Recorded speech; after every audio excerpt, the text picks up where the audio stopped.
The task of rebuilding my wrecked STi is full on, and in the last few episodes, we've got the front end of this car pretty much stripped all the way down. But unfortunately, when replacing my snapped control arm, I noticed the subframe was also bent. Luckily, they aren't too expensive, and since we're in this deep, they're not that hard to replace either, but that leaves us to where we are now.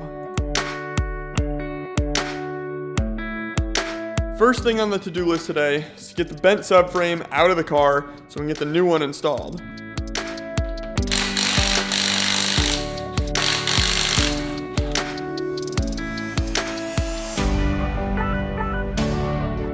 First things first, I need to get this rusty nut off the tie rod. Now, this rust is an issue I'll have to deal with later, but for now, some PB Blaster and an impact will work just fine.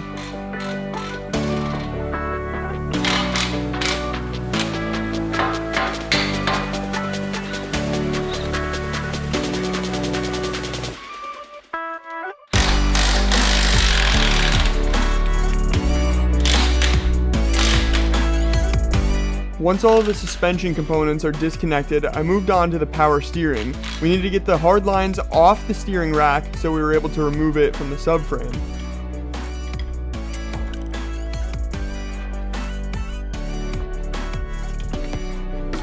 Last thing to loosen was the clamp coming from the steering column. This will allow the column to separate from the rack.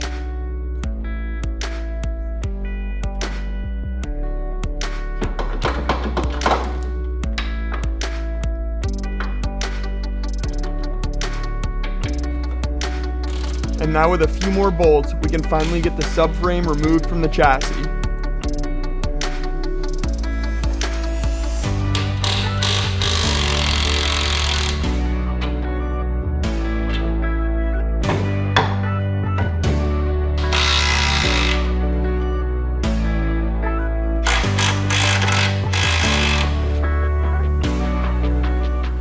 With the subframe now out, I've gone ahead and laid them side by side so we can see the extent of the damage on the old one. And if we look at this straight on, you can see it's torqued quite a bit that way. And if we look at this one straight on, it's pretty much coming straight out. So that is no good. So just as we thought, the old subframe is indeed bent. So good thing we got a new one here, but before we get that one installed, I'm just gonna go through every single nut and bolt that came off the bottom of this car and just go through with a tap and die, clean up the threads, make them nice and clean again. Because some of them had a good bit of rust and we don't wanna put rusty bolts back into the car. So let me knock that out and then we'll get this new subframe installed.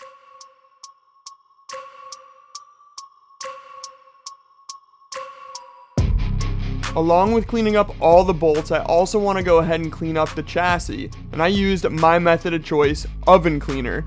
This was recommended to me by my buddy Cameron when I was doing my Evo build. It works absolutely phenomenal for cleaning up all the dirt and grime on the chassis.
Now I'm just going around tightening down the sway bar and the control arms onto the subframe, and then we can get the new subframe installed into the car as a whole.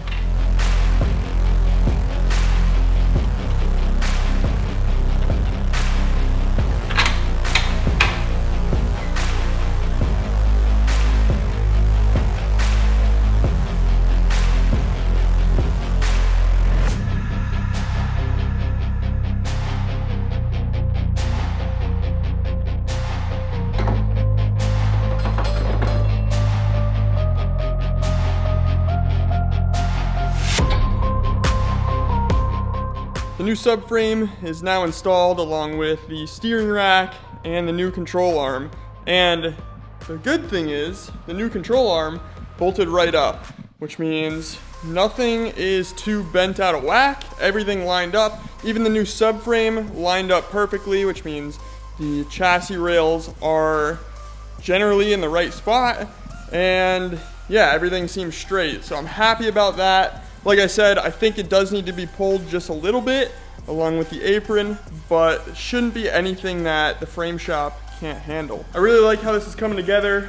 I'm gonna go ahead and get the wheels back on the car, get it dropped on the ground, and then this thing is pretty much ready to go in the trailer and head to the shop. I think the shop is closed on weekends, opens up on Monday. So either after work Monday or maybe Tuesday I'll take off and we'll get it over there and see what they think. But yeah, let's get the wheels back on and figure out what we're gonna do from there. I almost forgot to install this bracing back up under the car, but before we do that, let's clean it up.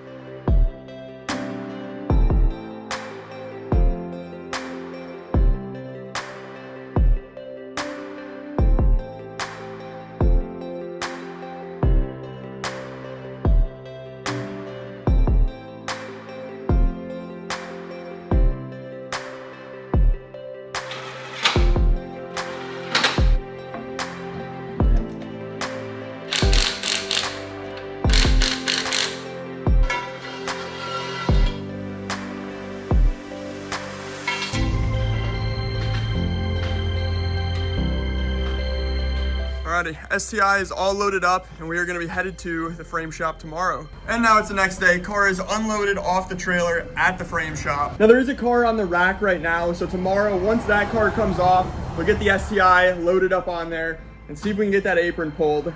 They don't think it's gonna be too bad, so I guess that's good news, but we'll see. And now that the car is dropped off, let's start tearing into the engine. My garage is extremely cluttered right now because all the stuff I normally store in the trailer is now in here since the trailer is being used to haul the car around. So yeah, definitely a little bit limited on space. But let's start pulling this apart and see if we can figure out where our oil is coming from.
Well, for the most part on this engine, everything was put together pretty clean and organized, but it appears this tensioner is cross-threaded into the bracket. Now, thankfully, Subaru uses this bracket, rather than mounting the tensioner directly to the block. So we'll just have to replace the bracket instead of having to figure something out with the block as a whole. Now, the problem is this bracket does come off, and it's got 2 bolts here. This bolt just holding onto the back timing cover, and then there's 1 bolt, I believe, that's behind the tensioner.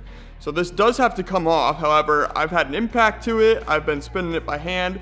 It does spin, but it doesn't appear to be backing out. So I may have to cut this bolt head off, slide this out, and then get to the bolt behind it. You can kind of see the bolt head chilling back there that we need to get to. So yeah, I'm gonna do a little bit more, and then worst case, we'll just have to snap this bolt head off because that doesn't want to come off itself. Actually, now I see what's going on. So we have the head of the bolt here, and for whatever reason, if we look way back down in there, there's a nut back there. I've never seen that before. Typically it would just thread into the tensioner bracket. I'm not really sure why that's there. Maybe the threads on the tensioner bracket are stripped. We'll find out in a second. But I think the only way I'm gonna be able to get to that nut is by pulling these hard lines off. So let's go ahead or remove these 2 cam gears, pull this cover off, pull the water pump, and then we should be able to get to that nut. So let's try it out.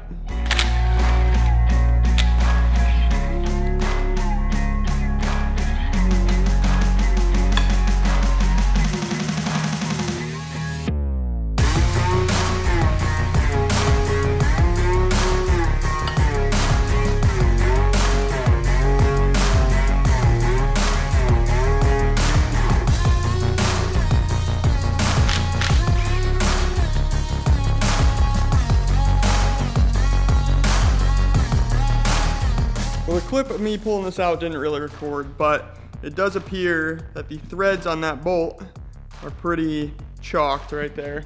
And then, if you can see in the hole, there's really no threads left in there either. So that would explain why they put a nut on the other side.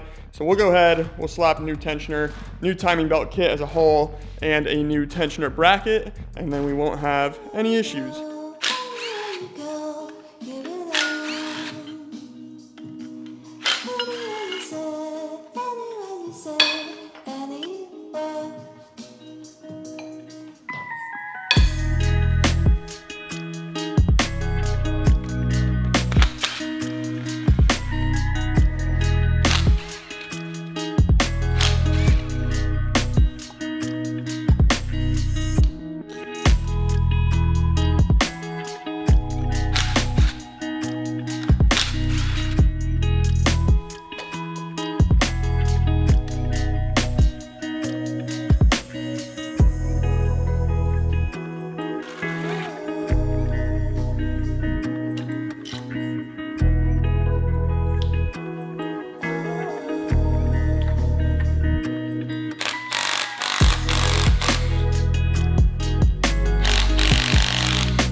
Yo!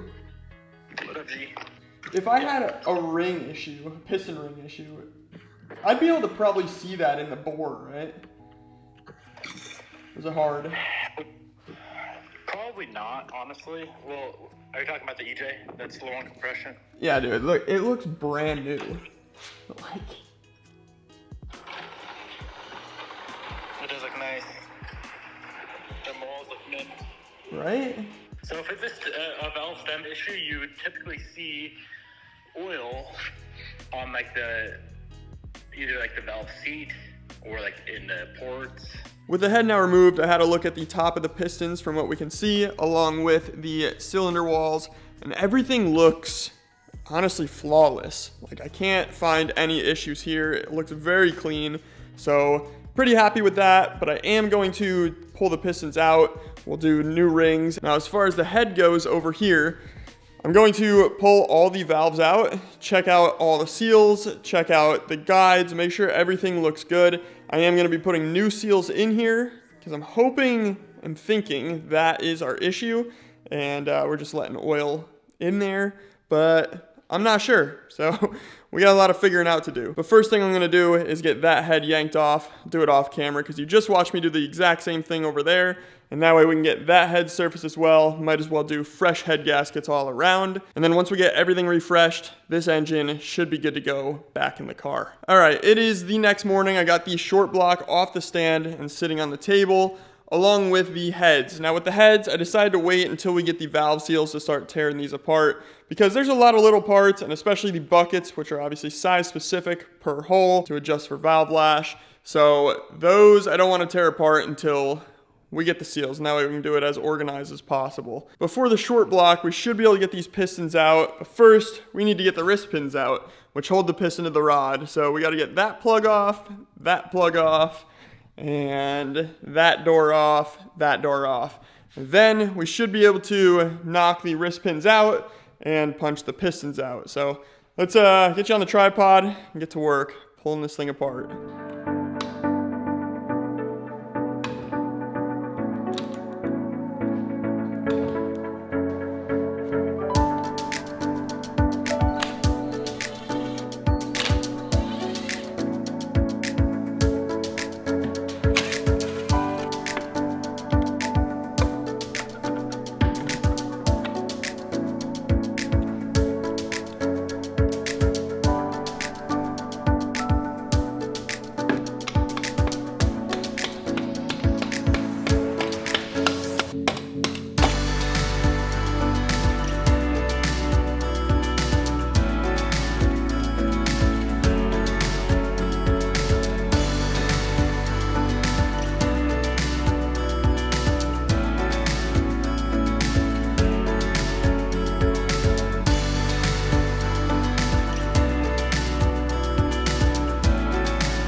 Pistons are now out. I went ahead and kind of just checked them all over. I see nothing out of the ordinary, nothing crazy, so I don't think there was any sort of ringland failure or anything like that to be causing all the smoke. But either way, we got new rings coming. We're gonna get everything refreshed, including the heads. Once we get the new seals, we'll get those in, and then I'll drop these off at the machine shop, and they'll go ahead, resurface them, and also pressure check them. Make sure everything's good to go, and then we'll get this all assembled back together, and we should be good. So with all that complete, I am gonna go ahead and wrap this video up right here without having the car at the house. And now that the engine is completely torn apart, there's really not much else I can do until something shows up at the house. So yeah, I hope you guys enjoyed. If you liked the video, make sure to like the video, hit that subscribe button, and I will catch you guys in the next one. Till then, peace out, see y'all later.